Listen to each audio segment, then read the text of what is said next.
स्वावलंबी युवा, खुशहाल मध्य प्रदेश। मध्य प्रदेश बहुत तेजी से देश के प्रमुख स्टार्टअप हब के रूप में उभर रहा है। साल 2016 में प्रदेश में सिर्फ 7 मान्यता प्राप्त स्टार्टअप थे, लेकिन अब राज्य में करीब 3,300 स्टार्टअप हैं। इनमें से 45% स्टार्टअप की कमान महिलाओं के पास है। मध्य प्रदेश की नई स्टार्टअप नीति और कार्यान्वयन योजना ने इसे और प्रभावशाली बनाया है। मध्य प्रदेश के स्टार्टअप अभियान की शुरुआत 2016 में हुई। इसकी नीति को 2019 और 2022 में और निखारा गया। इसे ईज ऑफ डूइंग बिजनेस के नियमों के अलावा बुनियादी सुविधाओं, अनुदान और मार्केटिंग के ऐसे तरीकों से जोड़ा गया कि युवाओं की उद्यमशीलता में पंख लग जाएं, ताकि वो रोजगार मांगने वाले नहीं बल्कि देने वाले बने। इसीलिए मौजूदा स्टार्टअप नीति में सबसे ज्यादा जोर विभिन्न विभागों के परस्पर समन्वय पर है। हमारे नौजवानों में जोश है, जुनून है, जज्बा है, टैलेंट है, क्रिएटिविटी है। हमारे बेटा बेटी नए नए आइडिया लेकर आ रहे हैं। एक आइडिया सचमुच में दुनिया बदल देता है।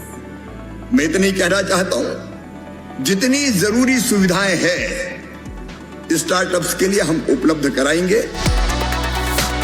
मध्य प्रदेश की स्टार्टअप नीति का सबसे प्रमुख पहलू है राज्य में स्वतंत्र निकाय के रूप में ऐसे स्टार्टअप सेंटर की स्थापना करना जो इसके इकोसिस्टम को मजबूत, प्रभावशाली, सरल और उत्साहवर्धक बनाने के प्रति समर्पित हों।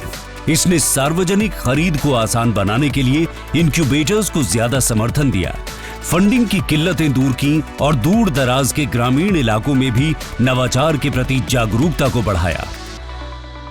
एमपी गवर्नमेंट का हमारे ग्रोथ में एक अच्छा सहयोग रहा है। जो इकोसिस्टम डेवलप कर रहे हैं, जो अपकमिंग लोग, उनके लिए तो और ज़्यादा इम्पैक्ट क्रिएट करता है। तो बहुत अच्छा पॉलिसी गवर्नमेंट का है and they are every subsequent month they are coming up with better plans which is again going to make a lot of benefit to the upcoming entrepreneurs.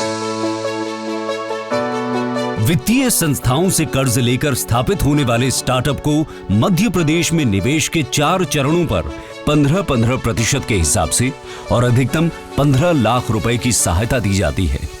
महिला और SC/ST उद्यमियों के मामले में यही सहायता 3% और बढ़कर 18% हो जाती है। इंक्यूबेटर्स के मामले में सहायता राशि 5 लाख रुपए की है। इन्हें स्टार्टअप संबंधी कार्यक्रम के लिए 5 लाख रुपए प्रति आयोजन और अधिकतम 20 लाख रुपए सालाना की सहायता मिलती है। किराए की जगह पर स्थापित होने वाले स्टार्टअप को 3 साल तक आधा किराया या अधिकतम 5,000 रुपए महीने की मदद दी जाती है। पेटेंट प्राप्त करने के लिए भी राज्य के स्टार्टअप को अधिकतम 5 लाख रुपए की मदद मिलती है। स्टार्टअप को कौशल विकास ट्रेनिंग के लिए प्रति नवीन कर्मचारी सालाना 13,000 रुपए की मदद मिलती है। स्टार्टअप में व्यावसायिक उत्पादन होने के प्रथम 3 वर्षों में ये मदद प्रति कर्मचारी 5,000 रुपए प्रति महीना होगी। ये मदद राज्य के अधिकतम 25 मूल निवासियों के लिए 3 साल तक मिलेगी। विमेन्स को जो मदद मिल रही है इस पॉलिसी के थ्रू भी, that's very helpful. Startup policy से हमें काफ़ी हेल्प हुआ, एक्सपीरियंस अच्छा रहा। कभी कोई उसकी वजह से मुझे लिमिटेशन नहीं लगा कि नहीं एज अ विमेन एंटरप्रेन्योर मुझे स्ट्रगल करना पड़ रहा है। नहीं, काफ़ी मदद मिली और काफ़ी हेल्पफुल भी रहा। मुख्य रूप से किसी भी स्टार्टअप को अपने पैरों पर खड़े होने के लिए शुरुआती दौर में बहुत सपोर्ट की आवश्यकता है। तो वो तमाम चीज़ें हमने स्टार्टअप पॉलिसी में समाहित किया, जिसकी वजह से स्टार्टअप्स ने उसका भरपूर उपयोग किया। और आज हम देखते हैं कि साल भर के अंदर हमारा लगभग 60% ग्रोथ हुआ है स्टार्टअप्स। तो इसका श्रेय जाता है हमारे पॉलिसी का निर्माण जो कंसल्टेटिव प्रोसेस के आधार पर तैयार हुआ और स्टार्टअप्स ने ही हमको सुझाव दिए कि ये प्रावधान उसमें होना चाहिए। मध्य प्रदेश की स्टार्टअप नीति 2022 की अनेक विशेषताएं हैं जो इसे देश में अलग पहचान देती हैं।